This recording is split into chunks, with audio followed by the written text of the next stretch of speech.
რამდენჯერაც არ უნდა დაეცე გვასწავლის წმინდა ეკლესია იმდენჯერ უნდა წამოდგა. როდემდე ჩვენსავით შეჰპირა ერთმა სულ მოკლე მორჩილმა ეგვიპტის უდაბნოში მოხდა მოძღვრის წინაშე რომ დავით წამოდი დავით კიდევ და ასე შემდეგ როდემდე მე სასტარკვეთით შეჰპირა მე არ გეტყვი რომ სამარის კარატე ანუ გარდაცვალებამდე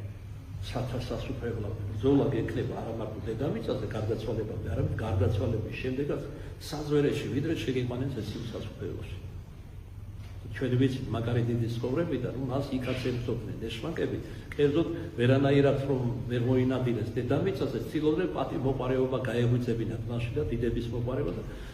თითქოს ატირებულები ვიზახნენ ეხლა კი ვაჯობე მაგარი ძლიე მაგარი დაგვამარცხე მაგარი არაფერს არ პასუხობდა მხოლოდ ერთხელ ვთქვა მე ჯერ არ ჩემი უფალი მიხილავს რაც ზეციური სასუფეველიო და როცა განიხნა სასუფეველის კარები და ანგელოზებმა შეიყვანეს სასუფეველში მაშინ კი ძლედ გადაისახა პირჯვარი და გადასახა ეშმაკებს ეხლა კი გძლიეთ ჩემი უფლის